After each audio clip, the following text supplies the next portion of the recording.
inside scoop, unlock the mysteries, be part of the group. Live streaming stories are talking to you. Super chats buzzing, join the crew.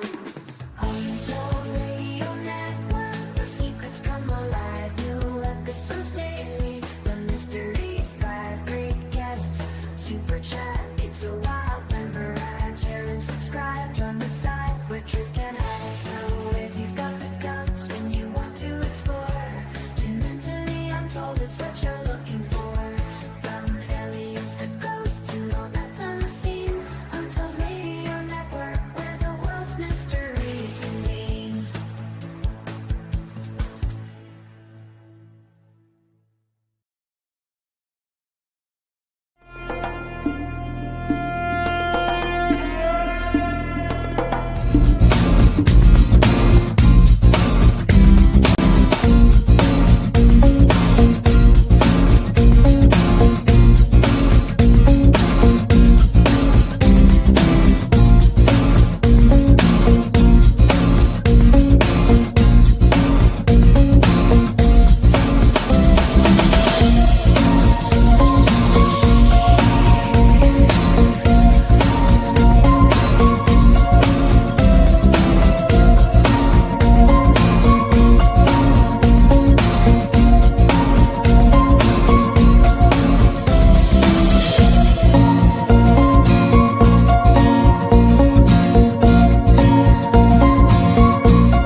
Good morning, monsters, and welcome to this week's episode of Monsters on the Edge here on the Untold Radio Network. Today's episode is pre-recorded. Just so you guys know, if we're ignoring questions and comments throughout the live show, we're not in studio today. We are pre-recorded. Coming up, guys, we are super excited here. CryptidCon in Lexington, Kentucky is this weekend coming up November 23rd and 24th. It's going to be an amazing event. A lot of great speakers. Giorgio Tsoukalos is going to be there. Cliff Barrickman, Maria Mayer, a whole bunch of people. Head on over to CryptidCon and check that out. You can also go to wisconsincaps.com, click on the public events page, and get all the information there. We are going to be in Fond du Lac, Wisconsin, November 30th for the Soul and Synergy Expo.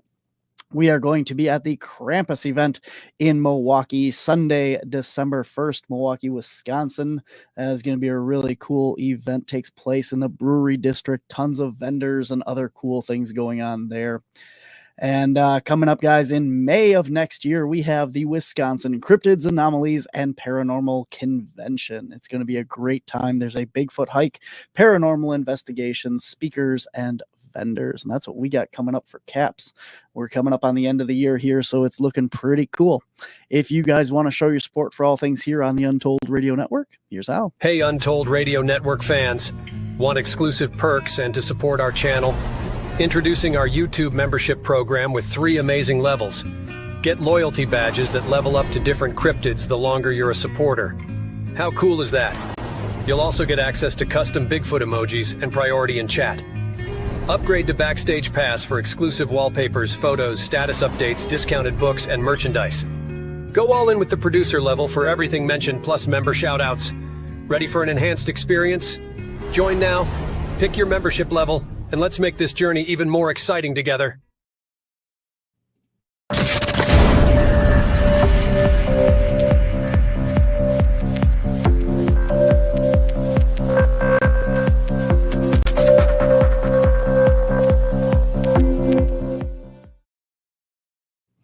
All right, guys, I am excited. Today we have an amazing guest. David Zigan is currently assigned to the Crime Scene Investigations Unit in the North Metro Atlanta area. He is a certified latent fingerprint examiner and certified crime scene technician. He has been a certified peace officer in the state of Georgia for over 20 years and is a graduate of the National Forensic Academy of Oak Ridge, Tennessee.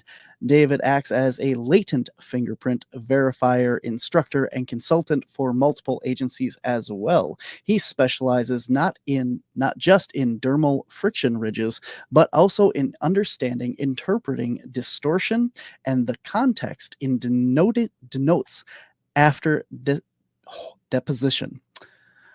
There's a lot of big words in here. David has testified numerous times as an expert witness in latent fingerprint examinations and crime scene processing. He has been trained in bloodstain pattern analysis, advanced shooting incident reconstruction, crime scene reconstruction, and other disciplines within the crime scene investigations.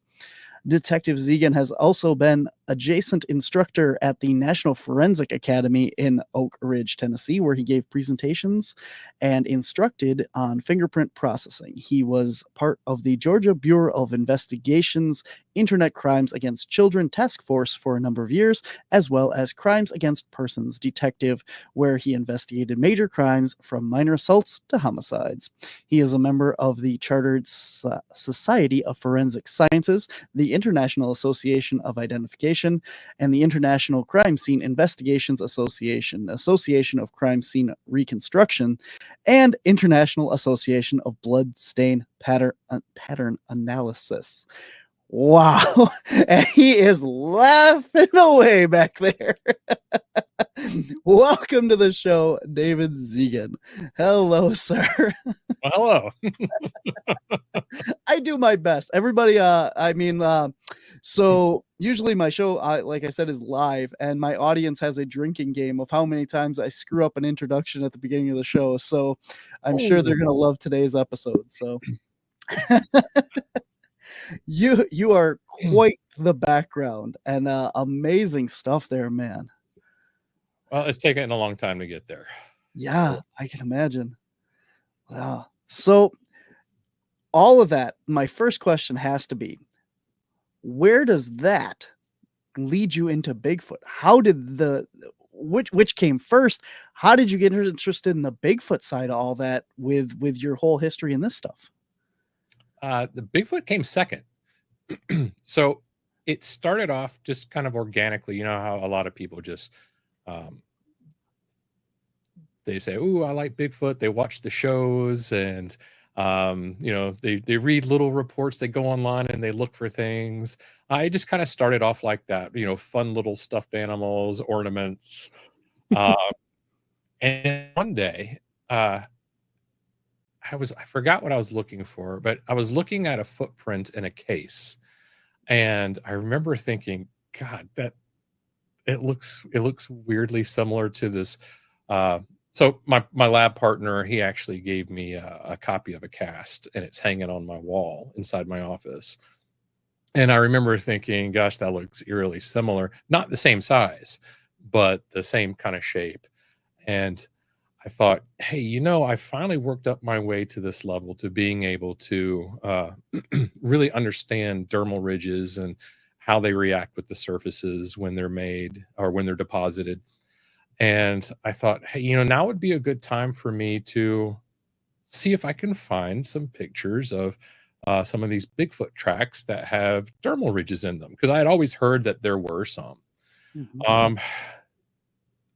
So then the next part became very frustrating, because it turns out that you can't just Google big tracks and find these things.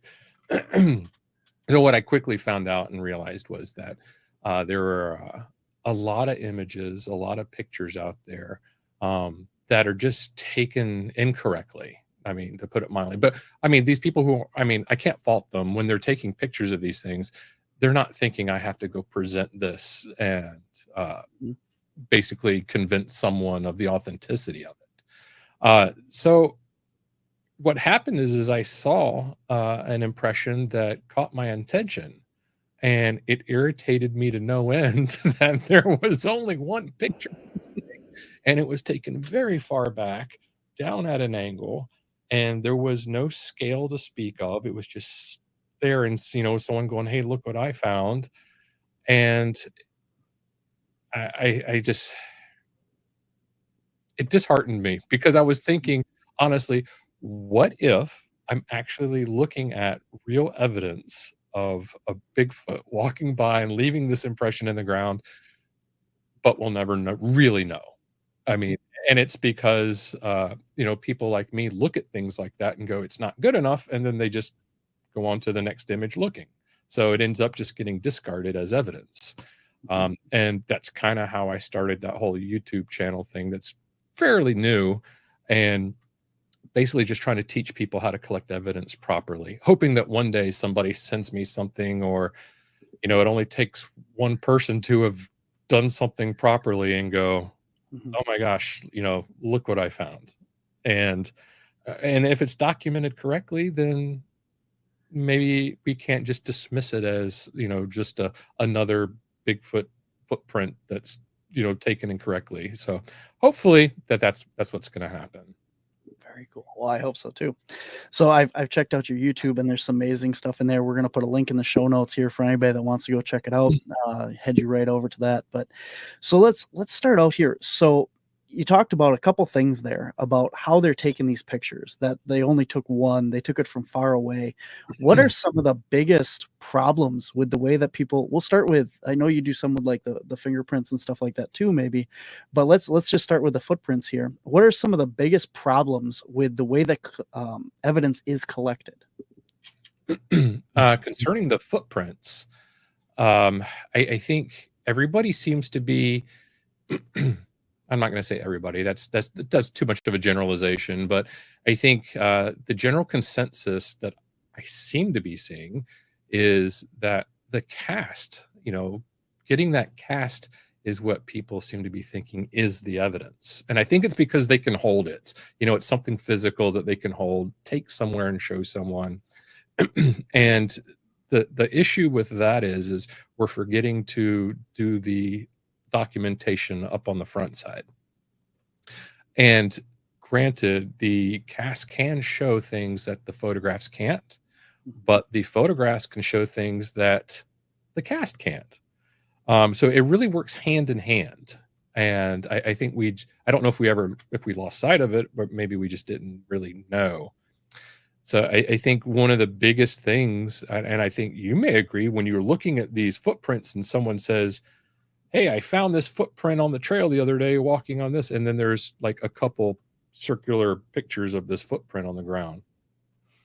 And my first thought, honestly, just from my background, is prove that's on the trail. That could be in your backyard. You could have gone out there, stomped in the ground, taken a photo of this, and then put it on social media and said, check this out, I found it on the trail. That actually became a teaching point, since I helped teach some of the surrounding crime scene investigators. I actually went out in our back parking lot, and it was on one of my beginning videos about context. And I put a footprint in the ground in like a puddle, and I use it in my PowerPoint now. And I say, look at this footprint I found behind an apartment building. And then I talk about context, and I'll go into that in a minute, but talk about context and how important it is to put your evidence into context so people understand where it is on the scene. And then I showed them that it was actually situated between like a paved road and a little parking lot, and there's like a little strip of grass about this big. And then there's this big telephone tower and water tower and evidence building it's inside our compound. It's not on a trail or behind an apartment complex. So I told them that, the defense attorneys, they actually come at us like this a lot and say, well, you have this, piece of evidence. Where did you locate it? And you can say all kinds of things, but what they really want to do is hold up pictures and go, it was right here, right? Or the prosecution wants to do that. But if you don't do it, then the defense is going to nail you. So one of the biggest things that we do when we go on a scene and we have a piece of evidence is, number one, we mark them so you can see it, like with a flag or a marker or an evidence marker or something. And we take a series of 360-degree photographs showing you where this item is. Like if it's out in the middle of a field, Now you just caught a 360-degree view of where this was. And I know a lot of people don't want to do that, and because sometimes it doesn't fit their narrative, right? Or they feel like someone won't believe them. You know, I mean, I get it. You're on a trail and it's at the beginning of the trail. You turn around, there's a parking lot, right? There's nothing you can do about that. That's where the evidence is. So if you're not going to be transparent, that's going to end up catching up to you later, you know, just like it would any police officer in a court of law. So we have to mark them, put scales in the photographs, take pictures of the area to show where it is. We go so far as to even drive stakes in the ground if we're out in a wooded area, like rebar or something like that. And we won't put it right there at the evidence, because that, like if it was a path on a park, you don't want to be driving rebar into the ground. But we can say we drove a piece of rebar into the ground like 10 feet away, and it's up on the hill where no one ever walks. And we can say that that piece of rebar is actually like 10 feet due east to where the piece of evidence is, you know, so we can at least be able to find it again. So we take multiple GPS coordinates, multiple measurements between it and something big like a giant rock or something that we can always find later in case the environment changes. So that's one of the big things, is being able to take someone back out there. Because if you can imagine, if you found an awesome footprint, and we're talking about an undiscovered primate or an undiscovered cryptid or whatever your belief system is, an undiscovered something, and all you do is take a photograph with a lighter laying on the ground next to it. You know, I mean, we're talking about something so great that it's almost, I mean, you have to take responsibility for finding something that's so amazing instead of just some willy-nilly photographs so you can put it on social media. I mean, that's not what this should be about if we're actually doing real research and trying to document these things. Now, I have run into people that say, I'm not about the research, I'm about the experience, and that's fine too.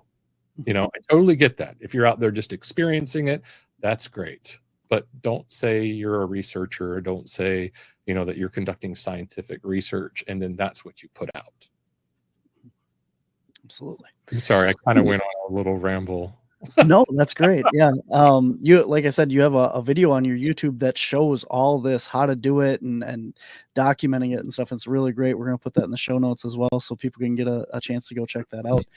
So for people like that are going out to do the research, to do the investigations and stuff, that have all the supplies with them, that can bring the flags and the tape measures and the scale and the cameras and stuff, that's great. So what about the people that are just randomly hiking through the woods and come across a piece of evidence that don't have a flag or a scale or anything? What's the bare minimum that you would want to see as far as documentation? Like, you know, like some people use like a dollar bill for scale or stuff like that.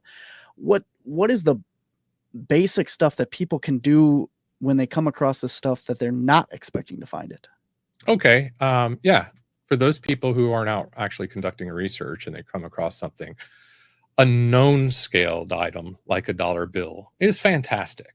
But then again, the pictures that we're taking, these phones, I don't, you know, saying that we don't have a DSLR or the kind of camera that we use in crime scene, that's actually not an excuse anymore.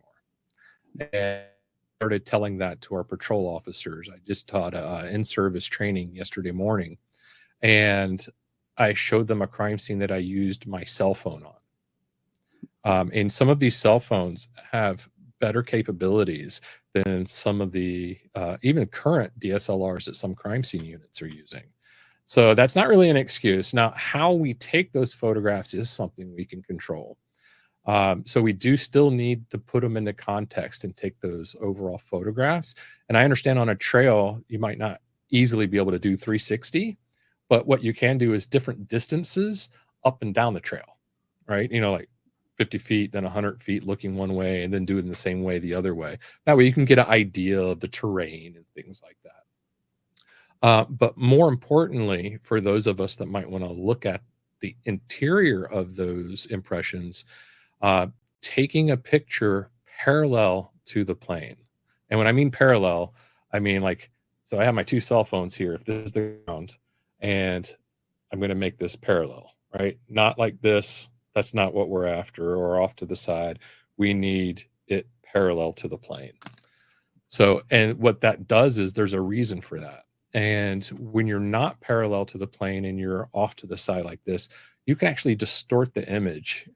You can make things look larger than they appear, smaller than they appear. And for someone like me who's going to be looking into the impression to possibly find dermal ridges or other evidence of impression evidence to show the movement that happened within that impression, that becomes fairly important, especially if you have that dollar bill there. That scaled item plus that being parallel to the ground, that's pretty paramount, because that can make or break. Being parallel when you're taking those pictures can make or break your evidence as far as photographing it. I think one of the things that we're all kind of guilty of in the Bigfooting is the first thing you do when you find a footprint is you stick your fingers in it to see if there's toes or just to kind of touch it and stuff. I know I've done that and I instantly regret it after I think of it. And so what about stuff like that? How can people get better at doing that? So that was brought to my attention on one of the very first casts that I got to analyze. And I learned something very valuable in this particular exercise, one of the very first ones. You remember, my line of work is determining, has to do with crimes. Mm-hmm. And so I have this cast, my very first one, and I see these dermal ridges and they're not going the right way. The morphology for them to be a foot is not appropriate. It's not dermal ridges from the depositor. But it's someone from, at the time, you remember, I'm thinking about crimes, right? So my first thought is, oh, someone intentionally tried to put, friction ridges inside this cast. And the person that gave it to me said, hey, and he basically told me what you just said. People get excited, they put their hands in. So I said, all right, well, fine, I'll change the report to, I don't know what the intention is, but those finger marks, those are finger marks and dermal ridges from fingers inside this foot impression, and they're going all which ways, and it can't happen that way. So I changed it to, yeah, that's what happened, but I can't tell you the intention. But yeah, I learned a lot from that one, because my first thought was, oh, someone's trying to hoax this. And he was like, no, back off, just chill for a minute. And I was like, okay. So I learned a lot. So now I'm really looking at, or keeping in mind when I analyze these things, you're right about human behavior. When you discover something that's so unique like that, the unintentional wow factor, of, oh crap, what is this? Check out how big it is. Boom. Some people put their foot next to it and inadvertently, change the soil composition. There's all kinds of things, and I totally get it. I don't know how I would have reacted, 5 years ago if I saw something. I don't even know if I would have believed it at this point for 5 years ago. Now I'm not so sure. I've seen some pretty crazy things. Anyway, next question. One of the first investigations that we got to go out and actually see witness documentation of stuff that they found, and that the footprint that they cast, their dog stepped right in the middle of it. So they didn't contaminate it, but there's this puppy paw print right in the middle of the Bigfoot track, and it's in the cast. So I thought that was kind of interesting too. But. And I just thought of something. It's something that we tell our patrol guys too. If you make a mistake and you touch something that you shouldn't have, don't hide it, own it. If you cast something that you think is an actual Bigfoot cast, and you remember, as you're casting it, oh crap, I stuck my hand in there. Don't pretend like you didn't, right? Actually tell people, hey, you know what? I messed up and I stuck my hand in there because I got so excited. I realized that was stupid, but I did it. And then that transparency goes a long way. Because I tell our guys the same thing. I said, I'm not going to get mad at this point. I just need to know so I don't waste any time. So I can go, okay, cool. we'll discount this area right here because we know you touched it. Thank you for being transparent. Then your credibility goes way up when you do that too. So I just thought I'd throw that. Oops, sorry. I just thought I'd throw that out there. Yeah, absolutely. So sometimes when we find prints and stuff, they're not always really clear in a nice patch of mud or something like that. They're in the grass. So what do you suggest when you have like an imprint in the grass where the grass or sticks or something is slightly covering it? Obviously, you want to take pictures of it to begin with before you do anything. But what are your thoughts on like pushing the grass away or any of that stuff so that you get a better picture or the cast print? Okay, yeah, that's fairly easy. And it's something that we may or may not do ourselves, depending. So if you, in that situation, honestly, you're going to photograph just like you normally would, do the whole 360, work all the way up to it.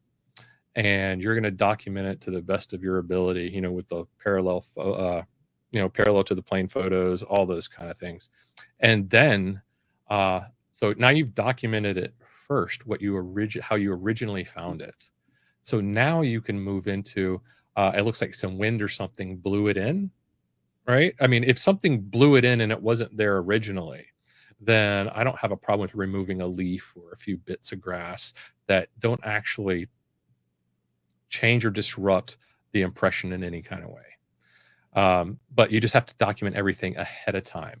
And I think I didn't realize people were doing that either until somebody told me, because for the longest time I was thinking, why do these people keep thinking that they're showing Bigfoot footprints and somehow the foot is magically removing all this grass and this debris and it's just leaving mud? How does a foot do that? And then I found out that they're removing everything, then taking the photo. And I was like, oh, well, it wouldn't be so bad if you showed both of them together, like a before and after. That way people wouldn't automatically think that you were the one that made that impression in the ground. Again, the transparency, lends to credibility when you show the before and afters. So I don't have a problem with doing that to get a better cast later. You just need to document it before you do it. Very good. What about any of the weirder substrates and stuff that people can come across, like snow, or if a print is underwater?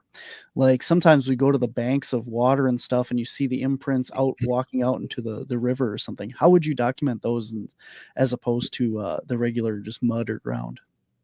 Well, the one underwater, obviously that's a huge issue. Hopefully you got a polarizing filter on your camera or you're going to have to create some shade to get that glare off of there. But there's not really much, I can think of. I have seen somebody in a class who wasn't willing to give up on an impression that it had rained in. And he actually got a straw and sucked water out of it and then created a little wall around it. He was like, I'm not losing this. He created a little wall around so the rest of the rain couldn't get in. And he sucked with a little straw. You're sucking the water out, spitting it out. And I mean, he got it, but so kudos to him. I don't know that I might go that far. Now that I've seen that, I think I might go that far if I thought it was a Bigfoot footprint. That's kind of a big deal if you think you got something real. For the snow, I've only read about that since we don't have snow really where I'm here. Fair enough. I mean, really, if it snows, usually the next day it's gone, so it doesn't really stick. Now, I've read about two different methods, and one of them involves a sulfur compound that helps stabilize it. Another method that I have used in like substantially wet, like a really muddy impression that you'd be worried about the weight of the casting material destroying it. And that's, everyone's using dental stone. But I don't know if a lot of people realize that you can actually use like a flour sifter, and you can basically shake some dental stone across that super wet thing and let it start to harden up. You can do that for several passes. And then once it starts to harden up, you can put in the rest of the material. So that's a good way to go after that problem. I've heard some people have done that on snow successfully, but I've only ever read about it. And then I started reading about how complicated it was, and I was like, look, I don't have snow. And I guess I should have finished the article to be true, to be fair. But I was like, well, this sulfur stuff, I don't see us spending money on it because we don't have snow. So, but yeah, those problematic things, all you have to do is get creative. And yeah. Fair enough. I guess I didn't realize, the lack of snow down there. So I guess that's you're very Wisconsin, valid right? point. Yeah, Wisconsin.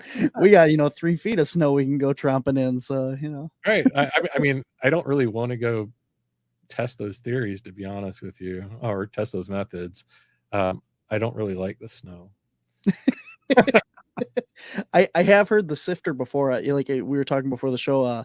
Cliff Barrickman talks a lot about casting and stuff like that. But I was wondering, anything as far as taking the pictures to help with the glare or get better contrast or anything like that. But if you don't deal with snow that much, yeah, when they're wet and the snow, yeah, I mean, all of those are pretty much issues. Now with snow, I would think that you could do something very similar that you could do with even like our light impressions that are in dirt or sand or something like that.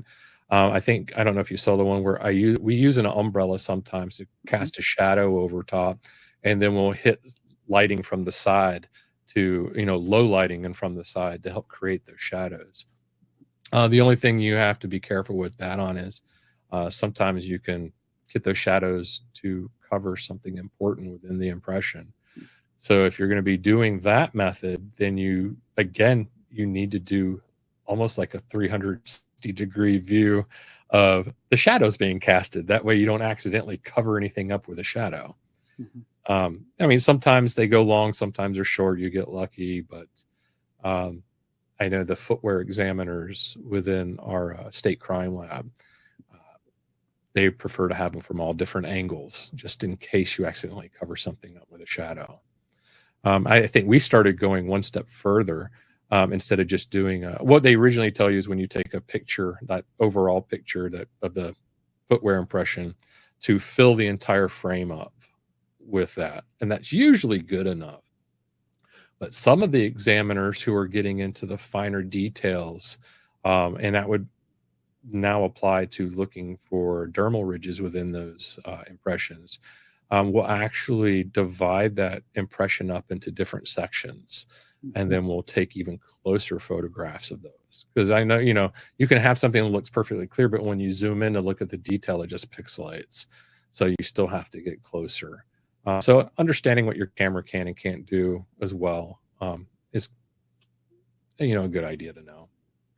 What you mean is taking pictures of each quarter of the foot, basically, to get more clear pictures. Yep. We'll actually divide the impression up into different sections, label them like section A, B, C, D, all the way down with a scale in each photo still, and go in there and take different sections. That way, when you took your overall with the grid out, when I do the A, where A is, it came from, a specific section. So if you had to, you could take all those photos and put it back together. Very cool. Very cool. That's amazing stuff, man. I appreciate so much talking about it, because I think it helps people that are serious about it get better at what they're doing. Because like you said, if you're out to prove these things exist or have this evidence, you're used to talking in a court, of proving someone's guilt or innocence. Mm-hmm. And that's basically what we're doing with this evidence, is trying to prove that this thing exists. And when you show up with one shoddy photograph taken at an angle in bright sunlight, you're not doing yourself any justice by, presenting that as your end all be all evidence. Yeah. And nowadays, especially with AI and everything that can be done, your methodology also is going to be called into question, because even though I might present some awesome pictures of everything that I just told you, they're also going to question me about my methods. Like, why do I do a certain thing? Just knowing that you should be doing it is one thing, but being able to talk about it and articulate it's another. Not saying that needs to happen even on this, because basically now we're just presenting materials to people like me who are going to sit over it on a computer and stare at it. And we're not trying to defend it to anybody. Mhm.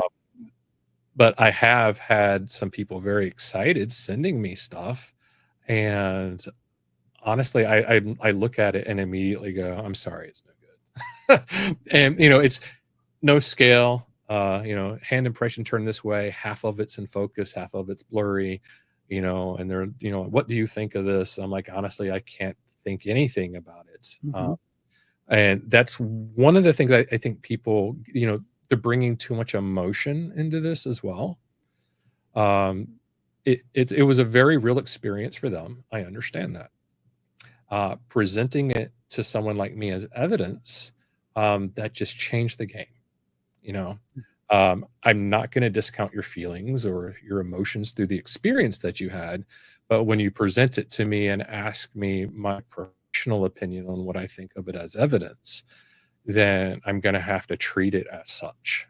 And the feelings part is not going to be considered. It's going to be whether I can or can't use this, and here's why. And you telling me about the situation and how it happened doesn't make the evidence any more valuable.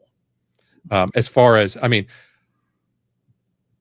the anecdotal evidence is always important, but it doesn't make a blurry picture more valuable, is what I'm saying. Having really good evidence along with the anecdotal evidence is amazing. That goes a long way.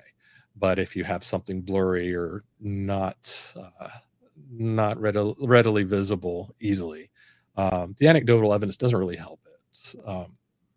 We've seen too many of those on social media and on our websites of blurry stuff with people saying, this is this, I don't care what you say, I had the experience, here it is, only to be proven that they were liars.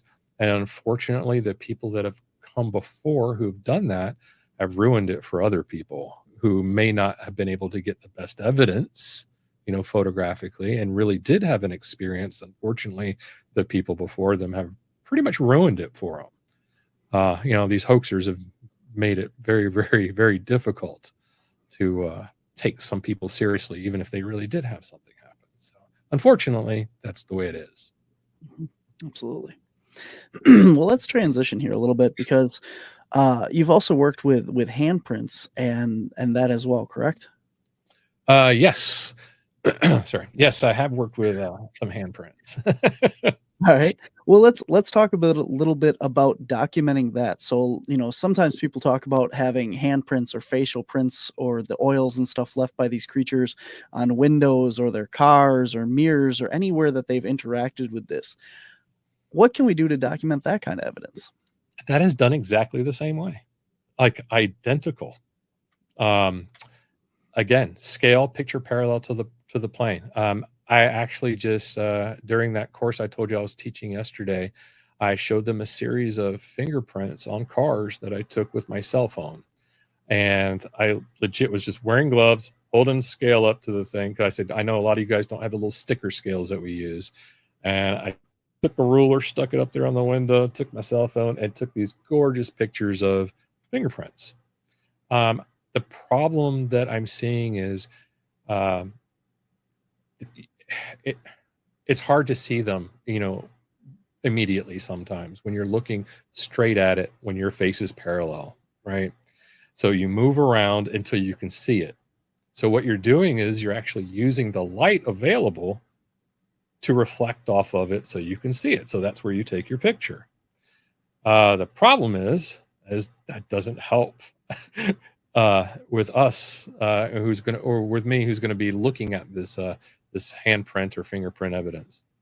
So the best way is to still keep it parallel and think about it how you just moved around to change the light conditions. So you change the light conditions. If you're out in the woods and you're doing anything out in the woods, you should have a flashlight. So I'm telling you that if you keep your phone parallel to the surface from the side, you're gonna get it. And the only other problem is being steady, trying to keep the shot not from being blurry, right? You do the best you can, but it has to be parallel to actually be useful. And again, it has to have the scale, because, you know, I got people sending me a handprint and saying, you know, this handprint is like, you know, 9 inches long. And I'm like, so you say, you know, I can't see that. And I think another thing is, I think people are forgetting that distortion. You know, when we touch things, we move our hands when we're touching them. And I've seen several that have also been sent to me that they weren't actually as big as they originally thought. You know, the hand touched the surface and then it slid. And then when they lifted it off, that bottom part looks natural and it looks like they have these really long fingers, but all it really did was slide down a little bit. And they're measuring from the bottom of the palm to the top and going, look how big this hand is. And I'm legit watching the video going, no, I can already see that there's distortion in it. That's not how that happened. So just little things to consider. Mainly it's a scale and taking it parallel. But, you know, I say all these things. I try to stay within my wheelhouse too when we're talking about impression evidence. That's pretty much what my game is. So like I would never look inside an impression and see, you know, if there was nothing there and say, I understand the biomechanics of how this foot moved through the impression, right? I think it's important that we bow out at the right time and send it to the right person. Because if we all help each other, then maybe we can find something really awesome. That's what I'm hoping. Because I've had several where I look at it and I go, no, that is not on me. That needs to go to somebody else. So I'm sorry, but I mean, I can look at it and give you my opinion, but that's not my expertise. So, you know, someone like Meldrum, who's been studying the biomechanics of, you know, in the movement, how feet move when they touch the ground, that's the person who should be looking at that stuff, not me. But if it has dermal ridges or, I mean, I've looked at casts where I found like 4 foot impressions inside the same cast. I mean, that's suspect, right? So 4 inside the same one. I don't know, man. I can at least tell that. Mm-hmm. So when we're looking at these the handprints or the face prints or any of the on glass impressions, I guess we'll call them, we all know, like, you know, there's plaster of Paris and all that stuff to, you know, the dental stuff to do footprints. How do you document and preserve without removing the glass or the window or what have you? How do you go about documenting or saving those imprints on a surface? So I'll give you an example. If I found a handprint on a car and this was a homicide, what would I do? You know, step by step. So obviously I am going to take a picture of the entire vehicle in its place, 360 degrees, put the car in the context of where it was when this event happened. Then I am going to put the scale next to wherever this impression is, because during those photos, that handprint or whatnot was probably not visible during those first photos. So now I'm going to do another photo with the scale in place, so I can say, when I say in my report, I found this handprint on the driver's side glass. You see a scale affixed to that vehicle. Now you know exactly what I'm talking about. If there's multiples, I'm going to give them item numbers, you know, like 1, 2, 3, 4, stuff like that. So when I refer to them later, you know which one I'm talking about. So then I'm going to photograph them just like I told you a minute ago, parallel to the plane, lighting. We actually work better from our photographs now. Back in the day, we lifted them, put them on fingerprint cards, and we worked from the fingerprint cards. Turns out that's much, much less quality than our photographs that we're getting now. So we're preferring to work from photographs. So that's why it's so important. The only reason we're pulling those fingerprints off the car now, putting them on latent fingerprint cards, is because some of the courts are still wanting them. Otherwise, we wouldn't even take them. So on this particular incident, if it was Bigfoot or a homicide, during that, after I photographed everything, I would probably try to find an area within this impression that doesn't have the friction ridges. Because now remember, I've already documented it very well. So now I'm gonna look for an area that doesn't have friction ridges, something that's super smudgy or something like that. And I'm actually gonna swab it for trace DNA. So I'm gonna have my trace DNA collected now. I have my photographs collected, and now I'm going to lift it. So lifting it now, and I know no one really has carries around fingerprint powder, right? But that's how I'm going to do it. I'm going to go for a fingerprint powder. To be honestly, if I thought a real Bigfoot touched my car window, I don't know what I would do. My truck would look crazy on the way home. I go ahead and tell you that, because I would have duct taped something over top of that glass to protect it. And I would have brought it back here, taken it straight to the lab, and figured out a way to document that. I might even take the glass, It's something that big. I wouldn't on a homicide, but on an undiscovered something, I might take my glass out of my truck and keep it. But we all can't do that. So documenting it is the best way. Swab samples or trace DNA is going to be the way to go. And then, if you want to lift it, remember the goal is to create contrast. That's the only thing. So for us, I only use black powder because when I shine it with my flashlight from the side, it illuminates it, even if it's on top of black. It's not a true black. But I'm going to create some type of contrast so I can now put tape across it and lift it and then put it on a backing card. So if you use white powder or baby powder, I've seen people, for funsies, develop fingerprints with baby powder.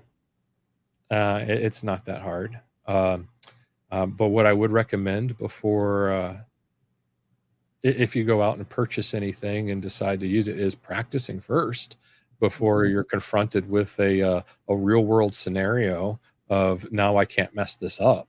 Because once you start applying anything to that surface, you got one shot.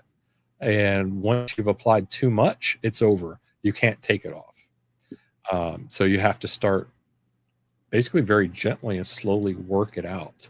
But then you're limited. There's the catch-22 there too. You're limited to how long you can do that, because that brush and constant contact with the surface is going to start to slowly erode that fingerprint away too.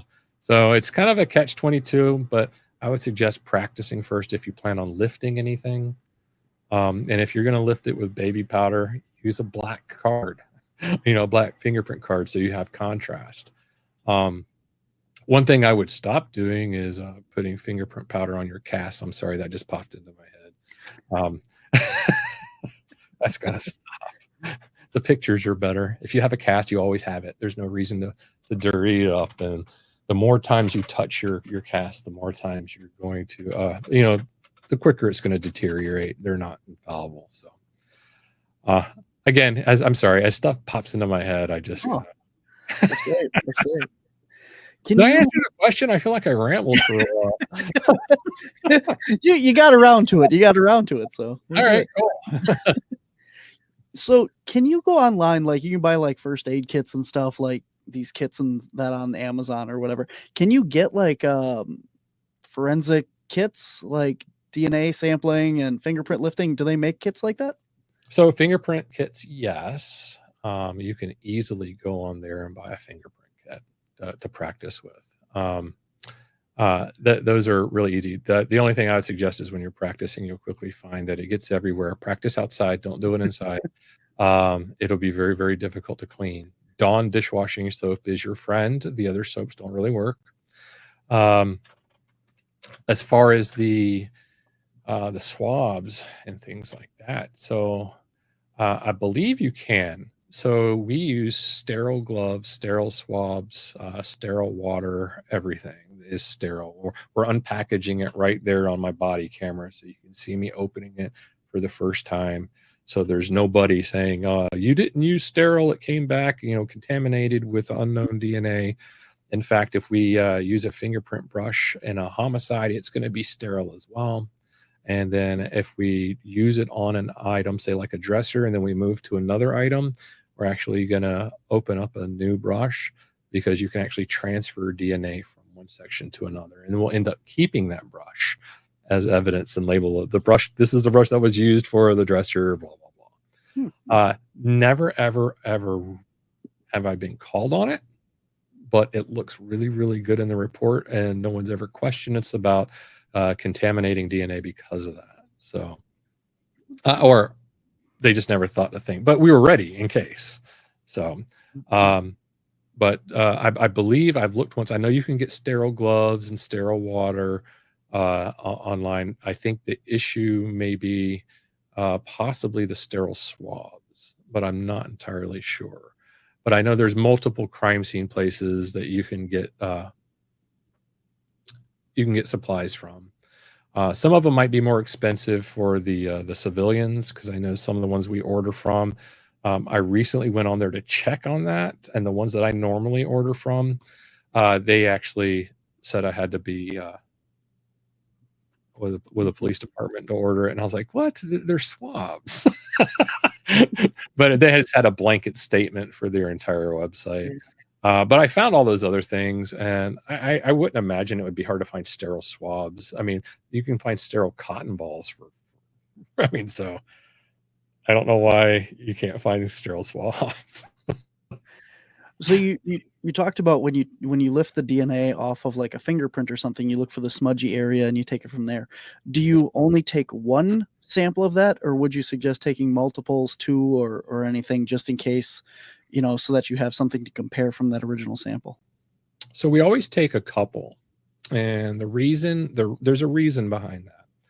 And just because you can see where someone touched doesn't mean there's viable DNA there. Mm-hmm. Or the lab that's going to be processing that swab for the DNA may not have the capabilities for finding the DNA for the part that you got. So we have several different types of glands on our body, and the hairy one, where we have hair, like our facial features, our head, our armpits, our groin, we have what's called sebaceous glands in these areas, and they secrete something called sebum, and it's like an oily wax substance, and they're able to get DNA from this, but a lot of labs can't. Because it's such a minute amount, and there's a special way of getting it from it. So while they can use sebum to get DNA, like our state crime lab probably isn't going to be able to do that. So what you're really relying on when somebody touches something and leaves that oily, waxy substance behind is those extra epithelial cells that are always, sloughing off our skin, and they're getting stuck to that waxy substance, and then we're depositing it. So I would always recommend going for, 2 or 3 samples just in case. But that would be my recommendation.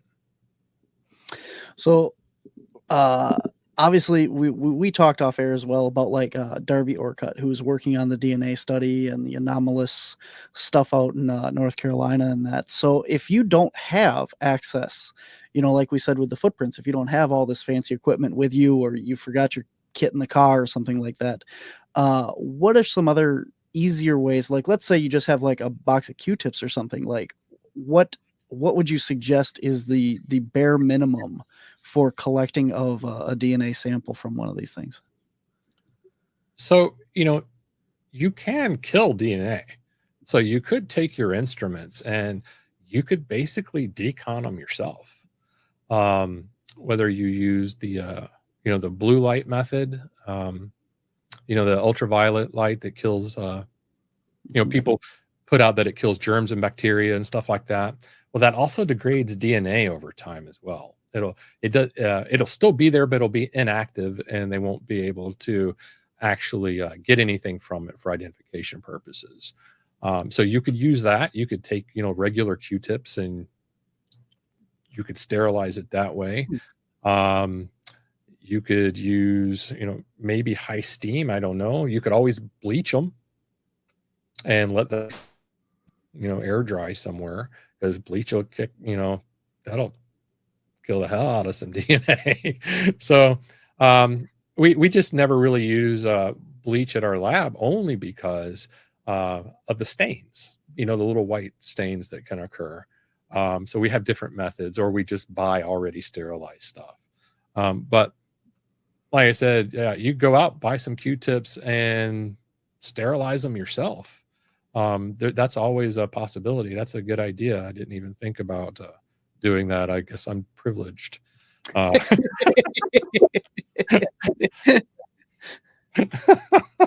Not all Bigfooters are privileged. You should see my go bag. I have a little a waterproof dry bag inside my backpack that fits in the computer monitor area. I mean, the laptop section in the back of your that's where mine is. So it's always there.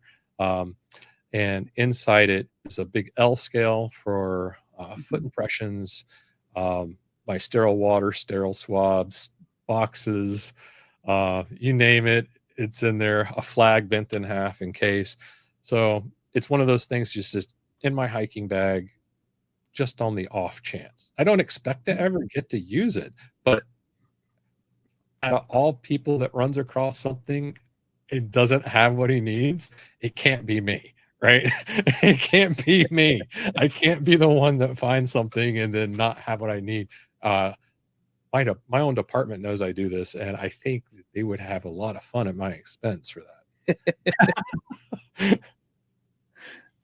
Very good. Very good. Do you have any other, we're coming up on the end of the show here. I know we're going to put the link to the footprint and stuff on there. Is there any other videos on your YouTube that are specific for this kind of stuff that, you want to shout out for people to check out, or do you have a website as well that people should head over and check out as well? Well, I do have a website. It's bigfootforensics.com, and Bigfoot Forensics, that's the YouTube channel name. As far as the videos go, as you see them come out, you'll see that I'm just trying to keep an open mind. And, it's not just about collecting the evidence properly, but it's also about just analyzing what's going on around you and being aware. And I think one of the biggest takeaways that I would like to get out there too is confirmation bias. I know we're out there looking for things, but just because we have something weird that we don't understand doesn't necessarily mean that it's paranormal in nature or that it's Bigfoot.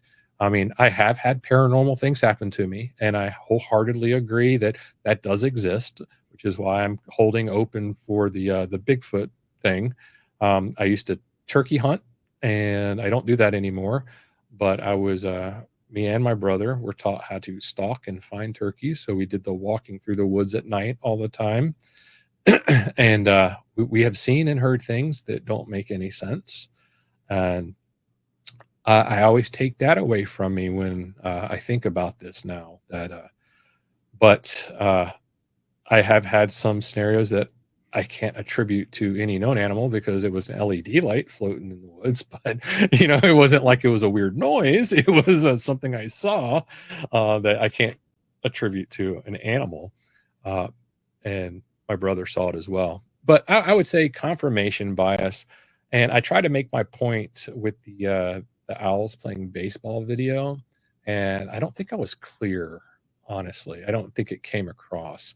I was trying to be like, it was kind of like tongue in cheek, trying to be funny about it. Basically, I understand that there's a known sound that everyone calls the tree knock, that now a lot of people are starting to think that maybe it's actually a type of vocalization. And I actually asked that myself when I was out there with a friend of mine, because I couldn't find a stick and it kept breaking and everything was wet.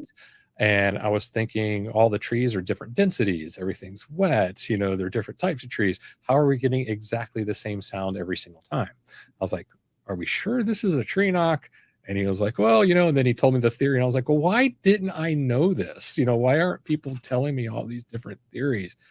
So what happened was I set my recorder out there and I recorded some stuff during the night after we had left, and I went back and got it later, and I had the stereotypical sound of the baseball hitting a baseball bat, but I also had and it was that like perfect, and I was like, get the hell out. I actually got that sound, get out of here. But I also had an eastern screech owl.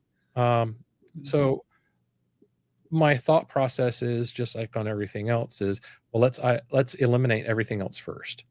And then I found out that owls also clack their beaks together and make a sound that's very similar to that.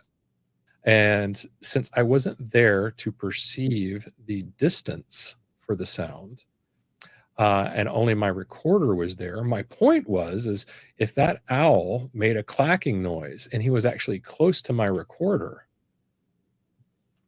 it may have sounded like that typical baseball bat sound, because they're not super loud, but if his proximity was close to the recorder. And my whole point really was just to keep an open mind that, like, I just discovered owls do this. I didn't know that. I thought I would share it with the world and go, hey, owls clack their beaks and it sounds like a little baseball getting hit out. That was met by some ferocious hell no kind of stuff.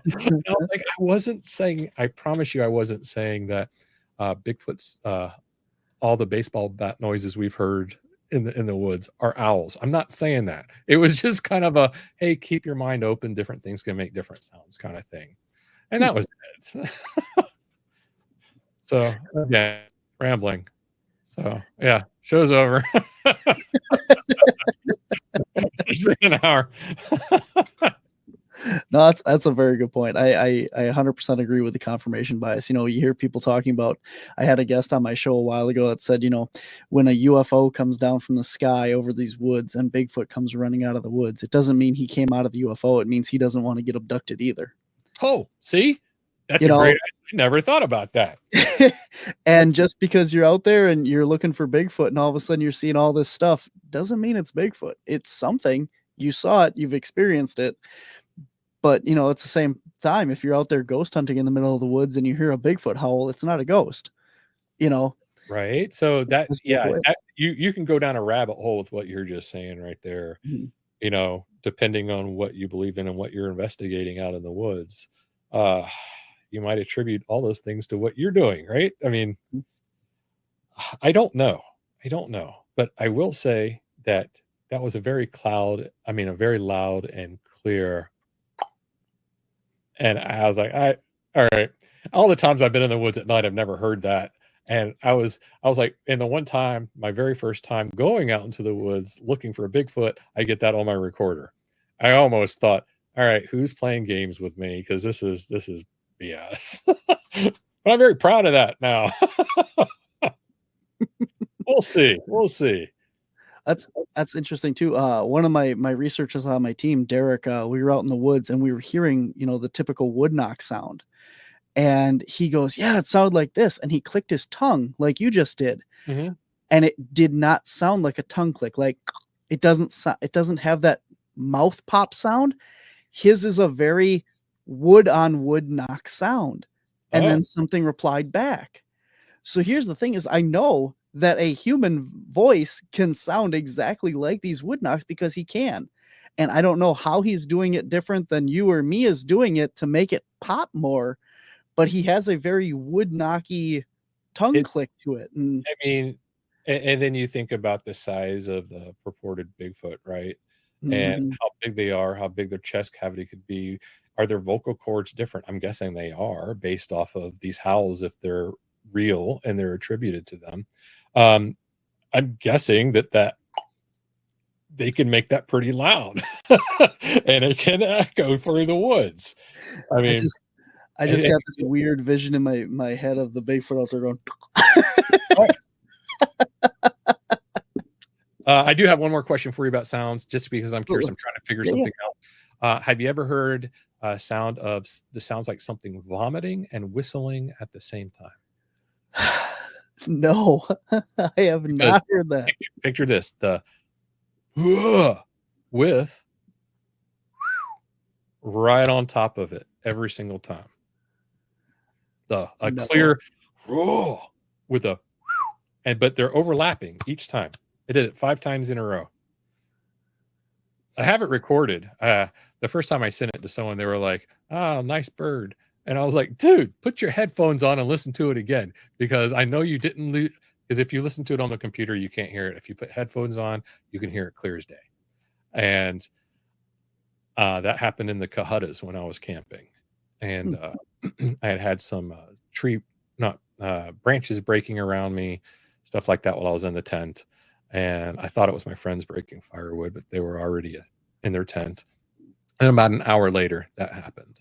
You can hear me snoring in the recording too. Just a light little snore, or breathing heavy. But I just thought I'd throw that out there. Every time I talk to somebody new, I want to see if they've heard this sound, because I haven't found anybody yet, but it was clear as day on the recording. So the only thing I could think of is, like when your nose is plugged up a little and you get that whistle, if you're vocalizing out your mouth to do this howl, but at the same time you're whistling through your nose. My friends joked made a bunch of jokes at me and said that it's probably just Bigfoot that ate a hiker, and as he's breathing out, his rate whistle is making a noise. And I was like, swallowed one of them, yeah. Yeah. You never know. All right. Well, I thought I'd ask. I have heard the sound of car doors slamming out in the middle of the woods. What? Yeah. Are you serious? That's something that's reported as well. Like, you hear the women scream, the babies crying, the howls, all that kind of stuff. But they also report like the car door slamming, and I have heard that out in the woods. Just that brings up another story. So, we were sitting around a fire, and unfortunately, one of my friends was very intoxicated. I wasn't, and another friend who was sitting on the other side of him, he heard something, and I thought I heard, but I wasn't sure. And he says, "Did you hear that?" And I was like, "No." I was like, "No." And then we heard snap, and I just looked at it. And now we're all law enforcement. We're sitting around the fire, and he goes, "You ready?" And I was like, "Okay." I'm thinking, who walked up on us while we're sitting around a fire at a camp, right? And we're on a hunting lease, so there shouldn't be anybody on the property, and there dang sure shouldn't be anybody walking up and being brave enough on people who were on a hunting property to be sneaking up in the woods and being close enough to camp to be watching them. I mean, literally 30, 40 yards behind us in the woods. That's how close it was. So that's very close. So we turned around and we basically spread out, and we came in on that section, and we could hear footsteps running. And it was running away from us, of course, but it went down into a valley. And about that time, we heard a car door slam. And my friend goes, "What the hell? There's a road close by here?" And I was like, "I didn't think there was."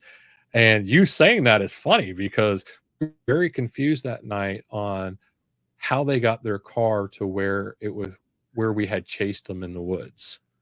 We're also very interested on why we couldn't see him, because we had flashlights. We should have been able to see this person. So we just figured, honestly, until you said that, we always talked about it and joke about it, but just figured that it was somebody who was like neighboring in the area. Maybe we were being too loud and they came in to check us out, and they were able to, since they know the woods better than us, escape and get in their car and drive off.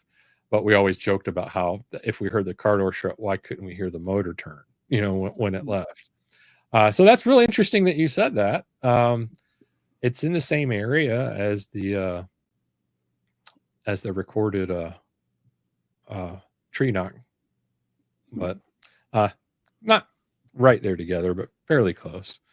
But that's it. I've never heard the car door thing before. I think it's funny that that I have that story to go with it. We were so confused. Let's put it that way. Mm-hmm. Yeah, we should have been able to catch this person.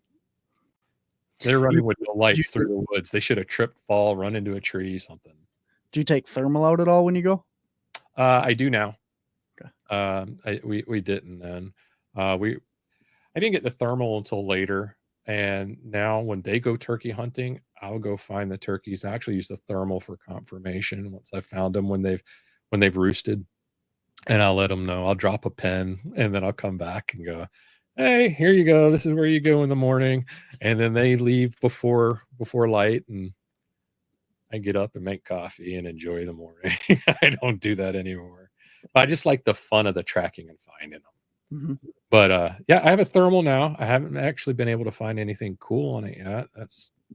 it seems that as soon as I got this thing, I stopped seeing animals. It's really weird. I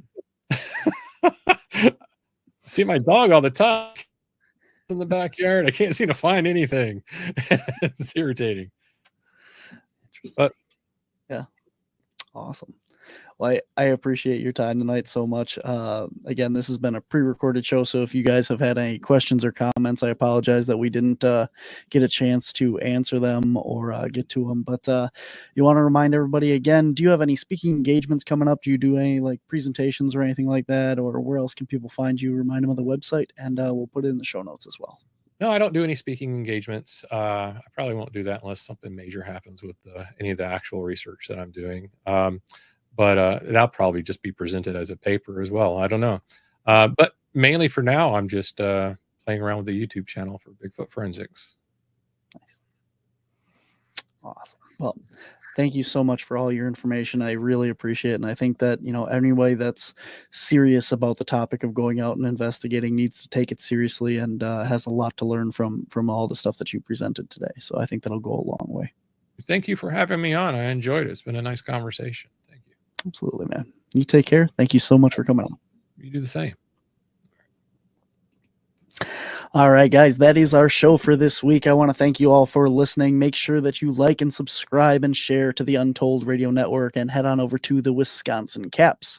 That is my research group, and you can check us out on YouTube. Make sure you like and subscribe there, and for all of your Bigfoot, cryptids, and paranormal needs. Until next time, guys, I'm your host, Barnaby Jones, and I'll see you on the edge. Oops.